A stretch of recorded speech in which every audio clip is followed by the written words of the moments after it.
imwima amafaranga, imwima n'umugore. Arangije abwira Imana ati Imana undemo ngire mwiza nk'uko, ariko unyima amafaranga n'umugore. Aravuga ngo wakunyereka nkakubaza ibibazo. Iramubwira ngo uzazumbaze. Ngo agiye mu nzira kubaza Imana ibyo bibazo, ngo ahura n'umukobwa mwiza ariko wabuze umugabo. Umukobwa aramubwira ngo ugiye he? Ati ngiye kubaza Imana impamvu yangize mwiza ikanyima umugore ikanyima n'amafaranga. Ati aha, ati nanjye uyimbarize, yangize mwiza ariko inyima umugabo. Ati nawe ndumva duhuje ikibazo ndayikubarisa. Ageze hirya ngo asanga igiti giteye hejuru y'amazi ariko cyumye. Kiramubaza ngo ugiye he? Ati ngiye kubaza Imana impamvu yanyimye amafaranga ikangira mwiza ikanyima n'umugore. Ati uyimbarize impamvu yasize hejuru y'amazi nkaba ndatoshye kandi ibiti biri hejuru y'amazi byose bitoha. Ati ndayikubarisa.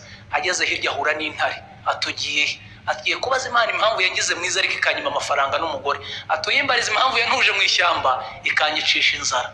Ati ndayikubarisa. Ageze ku Mana iramubwira ngo uje gukora iki? Ati nkuzaniye ibibazo ariko ahe n'abandi bantumye. Ati banzi ibyawe. Ati wangize mwiza unyima umugore n'amafaranga. Ati wandi wagutumye ninde? Ati ni umukobwa wagize mwiza ariko mwima umugabo. Ati ikindi ni igiki? Ni igiti kiri hejuru y'amazi ariko cyananiwe gutoha kandi kiri hejuru y'amazi. Ati ikindi ni igiki? Ati ni intare iba mu ishyamba ariko yishwe n'inzara. Ati subirayo uhere ku mukobwa umubwire ko umusore wa mbere bazahura akumva aramwishimiye, igisubizo cye niwe mugabo we. Ati none igiti cyo? Ati uzakibwira ko mu mizi yacyo harimo amabuye ya zahabu niyo atuma kidatoha, kizashaka umuntu w'umukene ayacukura yakuremo akire nacyo gitohe. Ati none intare? Ati intare uzayibwire ko umuntu bazahura bwa kabiri utagira ubwenge izamurye n'ibyo kurya bye bihari.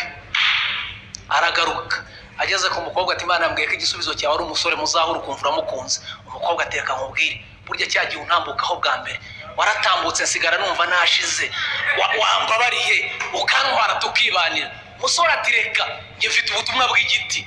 Uriya abantu bari kurenga ku bisubizo byabo kandi barasenze Imana. Umukobwa ati wanze kuntwara? Ati ndanze. Ageze ku giti ibiti bimeze bite? Ati Imana yavuze ko mu mizi yawe harimo amabuye y'agaciro, uzashaka umukene akayacukura akayakuramo nawe ugakira.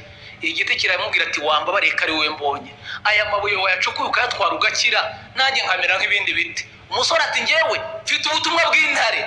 Mureke mbabwire mwabarokore, ntabwo ari uko tutasenze, Imana yaravuze ahubwo hari ibindi turarikiye.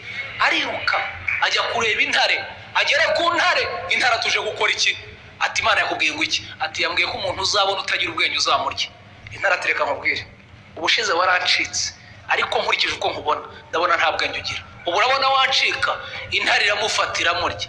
Ubu Imana hari uko itaragiriye umuntu mumaze igihe kingana iki musenga, aho mwasengeye ntiduhura n'ibisubizo byacu ariko tukabicaho mu kanya ugatangira turi kwitotoma njyewe Imana yarandama njyewe yoza kuba n'umupagani. Buriya ntabwo ikibazo ari uko utari umupagani.